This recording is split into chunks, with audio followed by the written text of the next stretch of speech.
도쿄올림픽이 마친 지가 벌써 몇 주가 되었습니다. 코로나 때문에 1년이 연기되었고 또 말도 많고 탈도 많은 그런 와중에 어떻게 꾸역꾸역 치러지게 되었습니다. 올림픽의 마지막 종목은 마라톤이죠. 90년대에는 한국의 황영조 선수와 이봉주 선수가 세계 마라톤을 이렇게 막 제패하던 그런 시절이 있었습니다. 제가 고등학교 3학년 때, 그때가 92년도 바르셀로나 올림픽이 있었을 때인데, 그 새벽에 황영조 선수가 1등으로 들어오는 그 마지막 장면을 막 잠결에 보고 막 감격했던 그런 기억이 있습니다. 인생은 마라톤과 같다, 뭐 그런 말들을 합니다. 마라톤은 42.195km, 아주 인간의 체력의 한계치를 경험하는 극한의 달리기입니다. 누구나 자신의 인생은 자신의 마라톤입니다. 쉽지 않습니다. 자신의 한계를 경험하는 일들이 계속 발생합니다. 날씨도 익숙하지 않고 코스도 낯설고 또 함께 뛰는 선수들이 서로 자극도 되고 또 격려도 되고 응원도 되면서 또 동시에 부담도 되고 낙심이 되기도 합니다. 마라톤에는 너무나 많은 변수들이 있어서 우승자를 예상하기가 가장 어려운 경기입니다. 바르셀로나의 우승자 우리 황영조 선수 경우에도 올림픽 전에 대한민국의 황영조가 우승할 거다라고 예상했던 외국의 전문가는 아무도 없었다고 합니다. 우리는 지금 우리 인생의 마라톤을 달리고 있습니다. 영원히 달리는 것은 아닙니다. 끝이 있는 달리기입니다. 주어진 거리만큼 달리면 마칠 때가 있고 쉴 때가 있습니다. 하지만 레이스 중에는 이탈하지 않고 포기하지 않고 최선을 다해서 끝까지 달려가야 합니다. 이 레이스를 다 마치면 그동안의 모든 수고와 또 모든 훈련과 모든 애씀을 다 보상받게 될 것입니다. 환호가 있고 보람이 있고 승리가 있고 영광이 있을 것입니다. 우리는 2달 전에 갈대상자에 탄 그 3달 된 아기 모세가 나일강에서 구원받는 그 장면을 살펴보았는데, 이제 드디어 120세의 모세가 고별 설교를 하고 있는 신명기의 말씀을 대하고 있습니다. 오늘 우리가 읽은 부분은 그 중에서도 가장 마지막 부분입니다. 모세는 그의 인생의 마지막 챕터, 그의 가장 긴 그 고별 설교의 마지막 그 호흡에 무엇을 말하고 있는가 한번 살펴보면 좋겠습니다. 오늘 이 장면은 오늘을 사는 우리에게 또 어떤 도전과 감동을 주고 있는가 하는 것입니다. 신명기 33장의 말씀을 함께 살펴보겠습니다. 성경이 있으시면 33장 1절을 보시면 하나님의 사람 모세가 죽기 전에 이렇게 시작합니다. 하나님의 사람 모세가 죽기 전에. 자, 모세의 120년 인생을 형용할 수 있는 단 하나의 단어를 고르고 뽑아서 하나님의 사람이라고 썼습니다. 그 이상 영광스러운 수식어가 없을 것 같습니다. 이 세상의 그 어떤 화려한 직함도 다 모래성처럼 무너지고 말 것이지만 하나님의 사람이라는 이 호칭은 천국에까지 아주 찬란하게 빛나는 그런 영광스러운 호칭이 될 것입니다. 그런데 그런 하나님의 사람 모세도 죽음을 맞이합니다. 120년을 최선을 다해 달려온 아주 정말 슈퍼 선수, 이 마라토너가 드디어 메인 스타디움에 들어서서 결승선을 향해 달리고 있는 마지막 장면을 우리가 함께 보고 있는 것입니다. 누구나 인생에 마지막 피날레 순간이 있다는 그 엄연한 사실을 우리가 잊지 말아야 할 것입니다. 끝이 없는 것처럼 사는 사람과 분명히 끝이 있는 줄 알고 달리는 사람은 분명히 그 삶의 자세가 다를 것입니다. 모세는 지금 자신이 인생의 마지막 트랙을 돌고 있다는 사실을 알고 있습니다. 어쩌면 조금 더 달리고 싶었는데 하나님께서 모세의 그 레이스의 한계를 미리 알려주셨습니다. 32장 49절 이하에 보시면 너는 여리고 맞은편 모압 땅에 있는 아바림 산에 올라가 느보 산에 이르러 내가 이스라엘 자손에게 기업으로 주는 가나안 땅을 바라보라 이렇게 하시면서 이 산에서 죽어 네 조상에게로 돌아갈 것이다 라고 말씀하셨습니다. 젖과 꿀이 흐르는 가나안 땅, 40년 동안 소망으로 바라보고 있던 그 가나안 땅이 바로 내 육안으로 보이는 그곳까지 가서 그저 땅을 바라만 보고 거기서 죽는 것이 모세의 사명이었습니다. 사실 39년 전에 가데스 바네아 사건으로 인해서 출애굽 1세대가 가나안 땅에 못 들어가게 되었죠. 이제 40년의 기한이 거의 차서 이제 가데스 바네아를 떠나서 이제 여리고 건너편 모압 평지로 이동할 그 무렵에 모세의 누이 미리암도 죽고 형 아론도 죽습니다.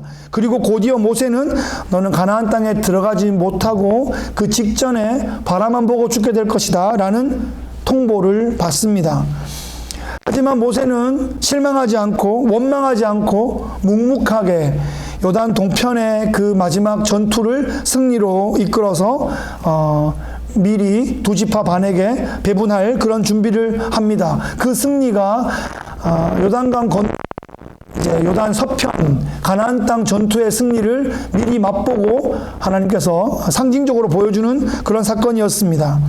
이제 모압 평지에 손주 세대들을 모아놓고 지난 40년 동안의 광야의 역사와 미래 가나안 땅 승리의 그런 기원을 전하고 있는 것입니다. 고별 설교의 피날레는 이스라엘 12지파를 향한 축복의 메시지였습니다. 지금 모세가 젊은 세대를 향하여 할 수 있는 가장 중요한 일, 그들에게 꼭 필요한 일, 또한 모세가 가장 잘할 수 있고 모세만 할 수 있는 바로 그 일이 그들을 향하여 두 손 들어 축복하는 일입니다. 모세는 야곱의 큰아들 르우벤 지파로부터 시작해서 한 지파씩 축복합니다. 마치 야곱이 죽기 전에 12아들을 불러놓고 머리에 손을 얹고 한 사람 하나들 축복했던 장면이 떠오릅니다.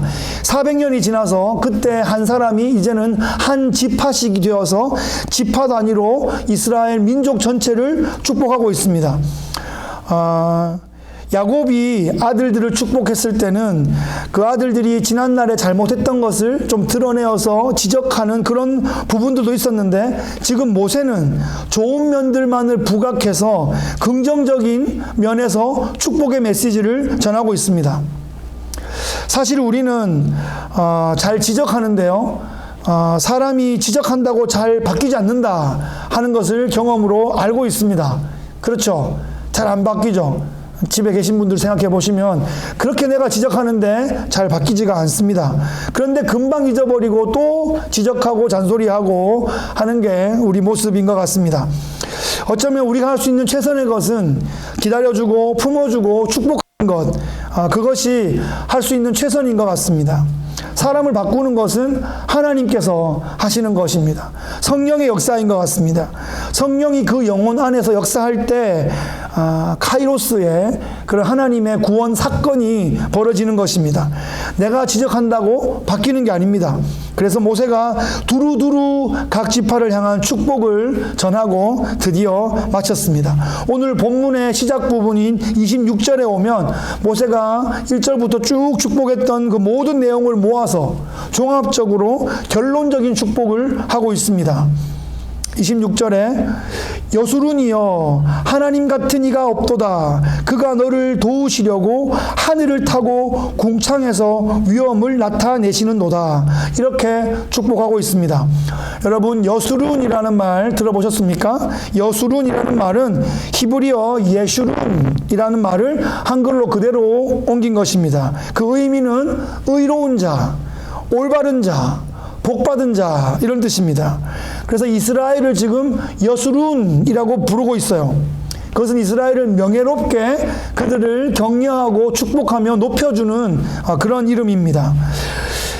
이스라엘이 그동안 했던 일을 생각해 보면 이런 답답한 사람들, 이런 한심한 사람들, 이런 실망스러운 사람들, 이런 표현을 해야 될지도 모르겠는데 여수룬이라고 불러서 의롭다, 올바르다, 복받을 자들이다, 이렇게 축복해주고 있는 것입니다.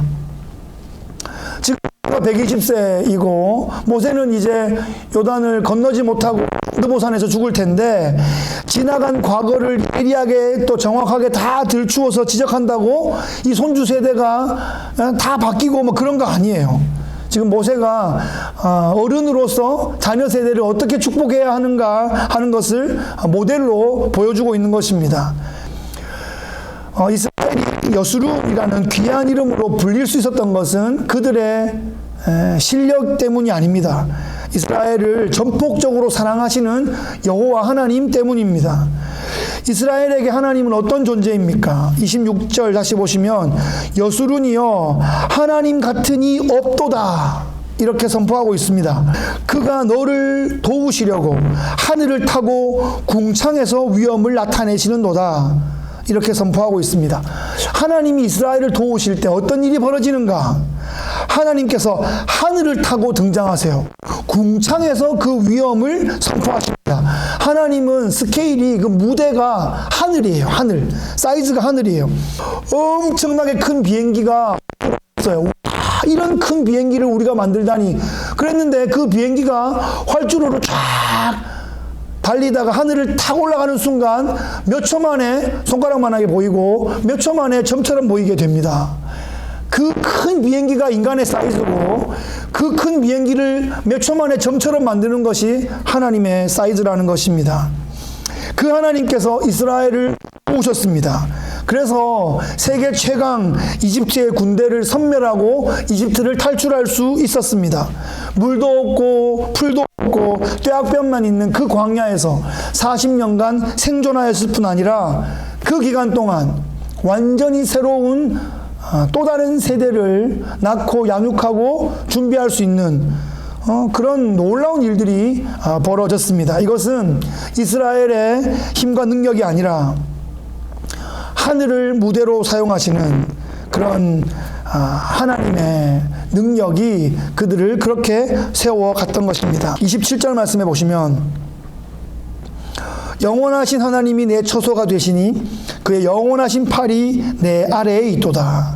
그가 내 앞에서 대적을 쫓으시며 멸하라 하시도다.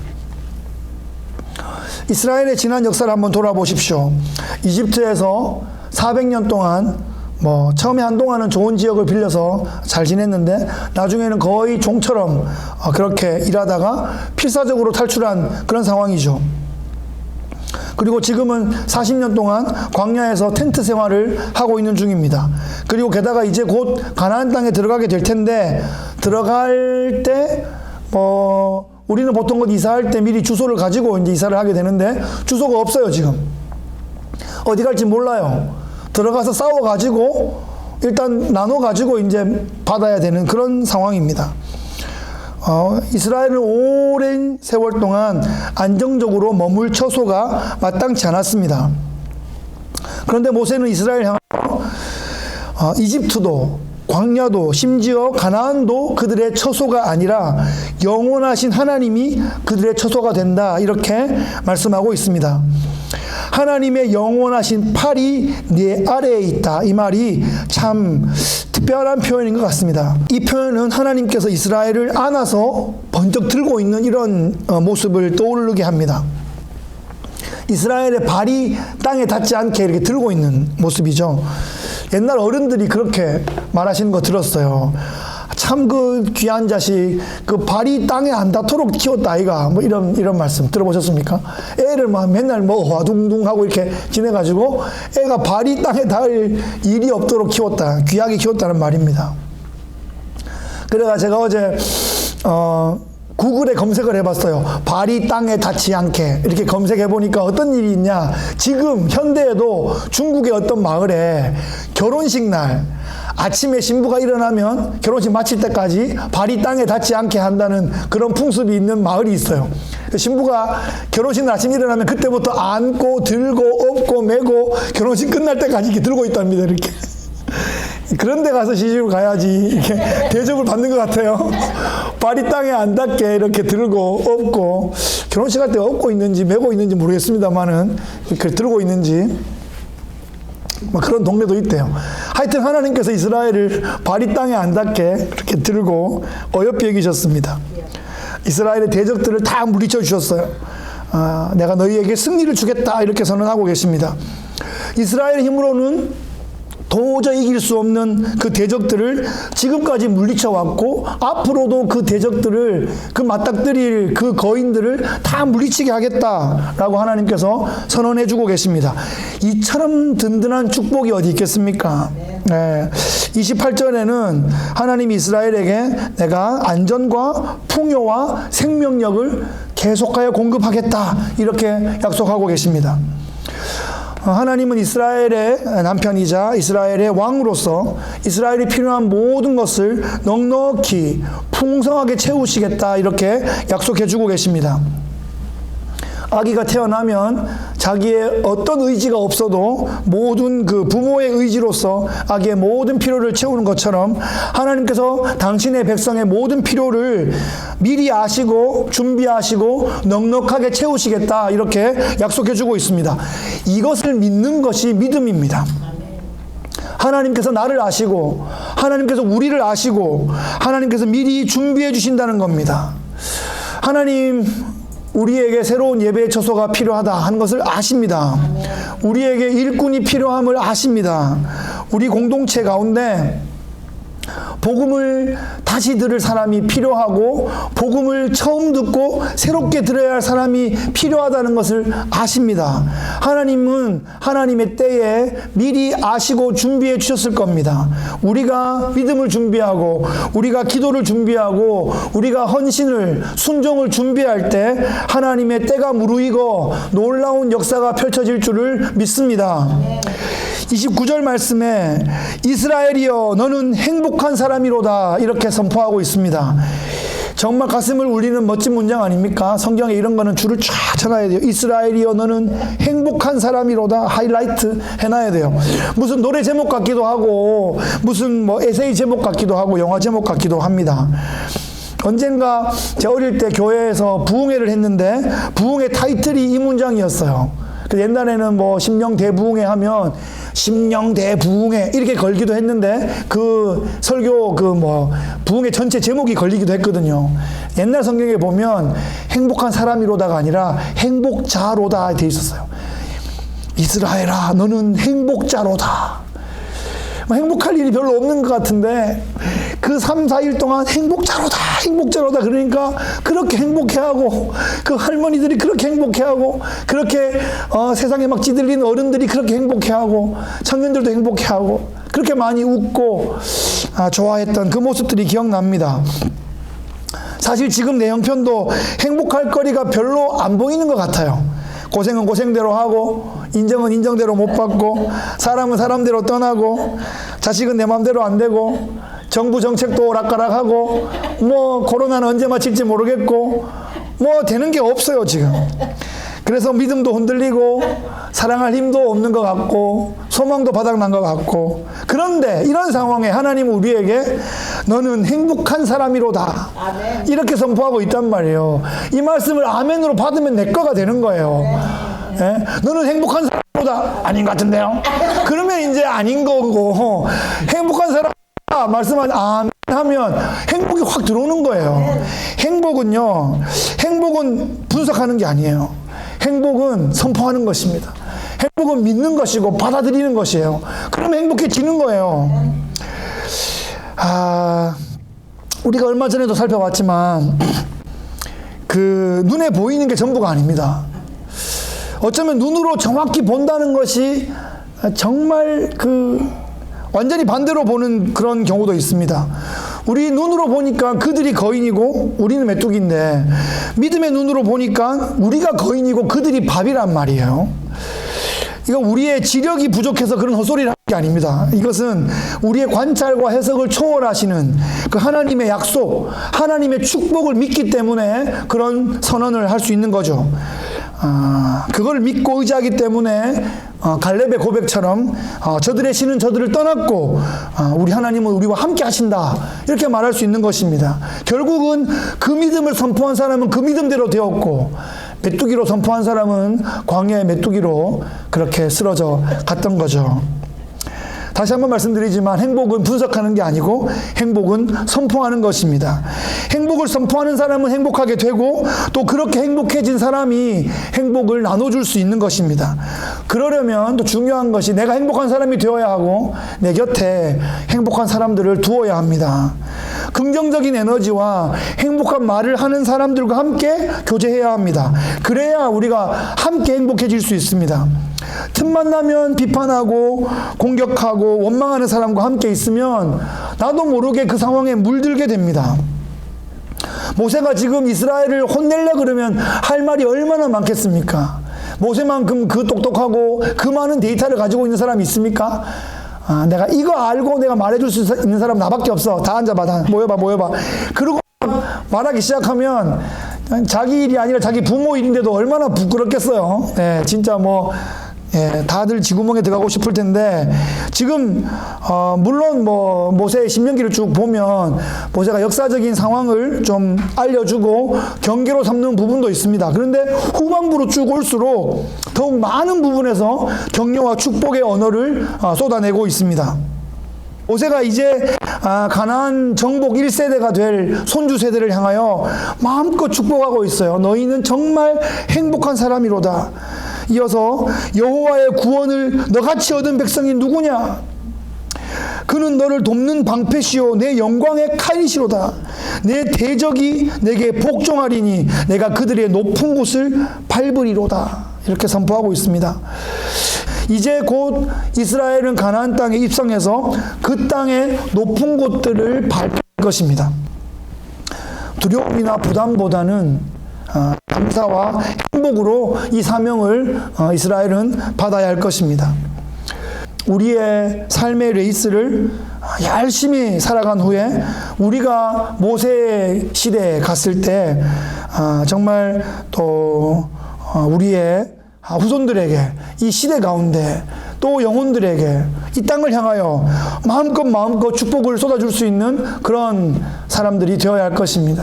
인생의 피날레는 그 레이스의 마지막에는 그렇게 축복하는 그런 자리에 우리를 하나님께서 세우신다는 것입니다. 모세의 삶이 우리에게 큰 도전이 되고 좋은 모델이 되고 있습니다. 그렇게 될 때 하나님 나라의 거룩한 그런 선순환이 계속되게 될 것입니다. 말씀을 정리하겠습니다. 이 땅을 살아갔던 수십억, 수백억의 사람 가운데 이 모세라는 인물은 참 특별한 삶을 살았습니다. 그 누구보다도 파란만장한 삶을 살았던 모세가 인생의 마지막 그 무대에 서서 후손들의 이름을 하나하나 부르면서 그들을 축복해 주고 있습니다. 마음껏 축복해 주고 있습니다. 참 감동적인 장면이죠. 우리도 이렇게 후손들을 위하여 우리 시대와 또 영혼들을 향하여 그렇게 축복하는 사명을 감당하면 좋겠습니다. 하나님께서 우리를 이 땅에 세우신 것은 제사장 같은 사명으로 세우신 거예요. 중보자로 세우신 겁니다. 이 땅과 하늘을 이어주는 죄인들을 하나님께로 인도하는 그런 제사장적 삶으로 우리를 불러주신 것입니다. 베드로가 너희는 왕같은 제사장이다 라고 우리를 또 축복해주고 있어요. 그래서 우리를 이 땅에 구원받은 자로 세우신 것은 그 제사장적 사명을 감당하라는 것입니다.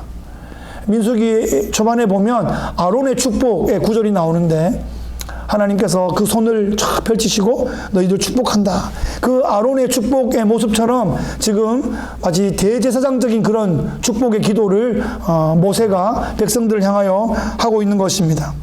아들아, 딸아, 너희는 정말 행복한 사람이로다. 내가 기도한다. 내가 눈물로 기도한다. 눈물의 자식은 망하지 않는다. 눈물로 씨를 뿌리는 자가 기쁨으로 단을 거둘 것이다. 그렇게 선포하고 축복하고 있는 것입니다.